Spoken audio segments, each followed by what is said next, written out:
In this question, we have two satellites P1 and P2 which are moving in coplanar orbits of radius R1 and R2 respectively. We have been given the value of R1 and the time period of both the satellites. They are both revolving around a common planet of mass m. We need to find out the speed of S2 relative to S1 when both of them are closest to each other, and also the angular speed of S2 as observed by a person in S1 at the same instant. They are both revolving in the same direction. Now let us solve this question.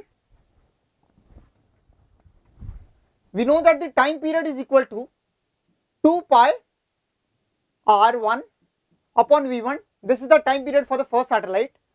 In general, we know that time period is equal to 2 pi R upon V. Let us consider a planet M and an object of mass m revolving around it with speed v. We can write Gm m upon r square is equal to mv square upon r. Therefore, we get v is equal to root over Gm upon r, where m is the central planet, mass of the central planet. Now we also know that time period is equal to 2 pi r upon v1, where r is the radius of the path, r upon root over Gm upon root r. Therefore, when we multiply, let us whole square both sides, we get t square is equal to 4 pi square upon Gm into r cube. From this relation we get t square is directly proportional to r cube. You should also remember this result for satellites orbiting a particular planet or the sun. Therefore,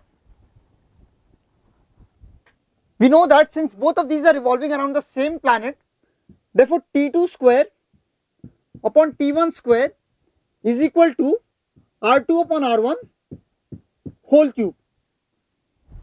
From this, we get T2 upon T1 is equal to 8. Therefore, 8 square, that is 64, is equal to R2 upon 10 raised to 4 whole cube. Therefore, R2 upon 10 raised to 4 is equal to 4. Therefore, R2 is equal to 4 into 10 raised to 4 kilometers. Now, we need to find out V1 and V2 so that we can find out their relative velocity when they are closest. So, we have 2 pi R1 upon V1 is equal to time period of the first satellite, that is equal to 1 hour. Therefore, V1 is equal to 2 pi R1 upon 1 kilometers per hour. When R1 is written in kilometers, this is equal to 2 pi into 10 raised to 4 kilometers per hour. Similarly, we can write V2 is equal to 2 pi R2 upon the time period, that is equal to 8 hours kilometers per hour. This is equal to 2 pi into 4 into 10 raised to 4 kilometers per hour divided by 8. This is equal to pi into 10 raised to 4 kilometers per hour. This is our answer for V2 and this is our answer for V1. Now, when they are closest to each other, their relative velocity is equal to, suppose the velocity of P1 with respect to P2 is equal to V1 minus V2, since both are in the same direction.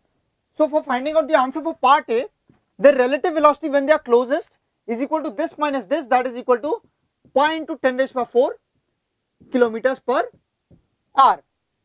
Now we need to find out angular velocity of S2 as seen by an observer in S1, that is satellite 1, that is P1.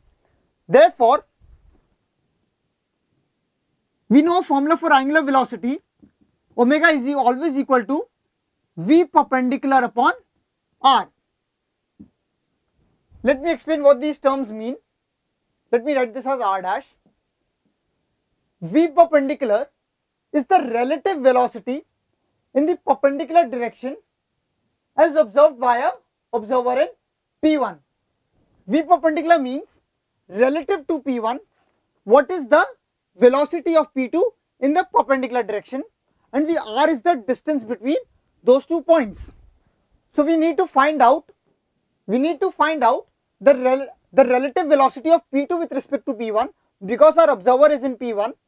Therefore, we'll find out V perpendicular of P2, that is equal to V2 minus V1 upon the distance between these two, that is equal to R2 minus R1, that is equal to V relative perpendicular upon R dash, where R dash is the distance between these two, that is equal to R2 minus R1, that is equal to 4 into 10 raised by 4 kilometers minus 10 raised by 4 kilometers, that is equal to 3 into 10 raised by 4 kilometers. We substitute the value of V2 minus V1 from here to get pi into 10 raised by 4 kilometers per hour upon 3 into 10 raised by 4 kilometers, to get the answer as pi by 3 R inverse. Therefore, the final answer for the angular velocity of P2 as observed by an observer in P1 becomes equal to pi by 3 radians per R.